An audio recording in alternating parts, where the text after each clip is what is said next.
Hi, I'm Harsh, and you're listening to Within 5 Minutes. As I sit here at 12:15 a.m., wondering where all my enthusiasm and incredible consistency vanished, I'm reminded that I'm still a young guy who's barely figured shit out.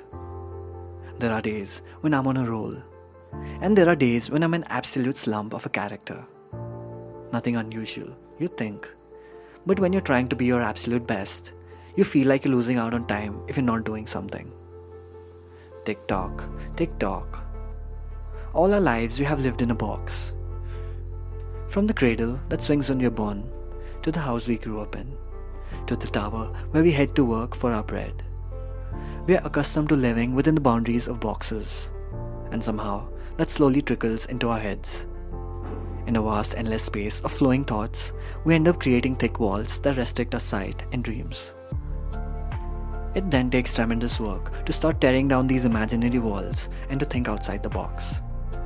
Every now and then, people do break out and create a legacy that started out as a simple idea in their heads. These stories are sold to inspire and bring out the next outside the box thinker. But in pursuit of becoming the next one, we end up tricking our minds to believe that if we're not quick enough, someone else will take the spot. We convince ourselves that time is running out, even when you're still 23. We are constantly pursuing something and forcing ourselves to latch onto anything that comes our way. But are great ideas born when you so desperately look for them? Or are they born in the shower? Maybe while you're driving through the traffic, or when you're casually talking with your friend.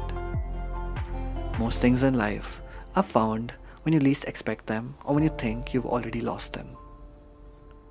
I'm not sure how many people do this, but I calculate how well my day went by assessing how many different things I did on that particular day. Did I lie on my bed all day binging shows and eating snacks? A relaxed day, I needed this. Did I do it the whole week? A terrible week. Now I feel like shit.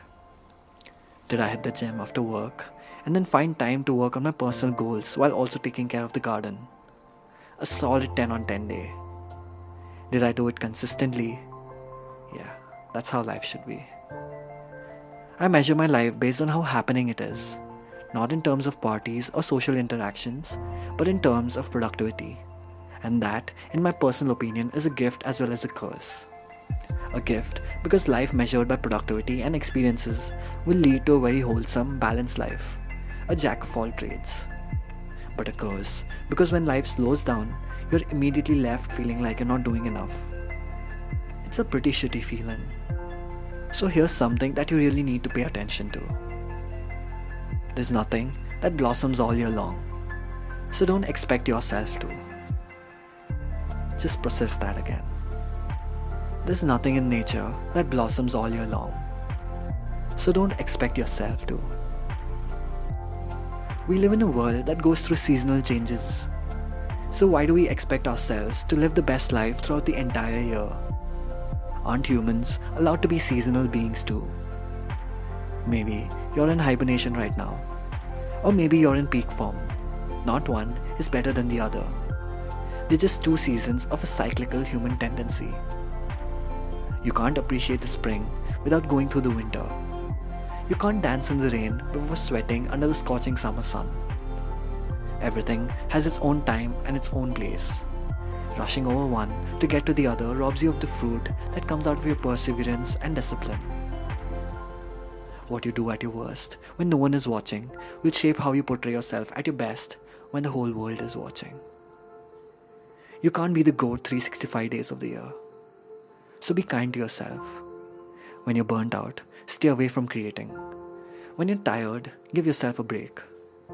Just because your leaves are drying out doesn't mean you're dying. Maybe you're secretly moving towards a beautiful new spring. So don't stop watering yourself. Whatever you're going through right now is just one chapter, one season in your life. And like all things, this too shall pass. As we come to the end of this episode, I hope you enjoyed listening to this episode today. Every episode is a standalone episode that you can come back to every time you're feeling a particular way. So I hope to see you in the next episode. Love, Harsh.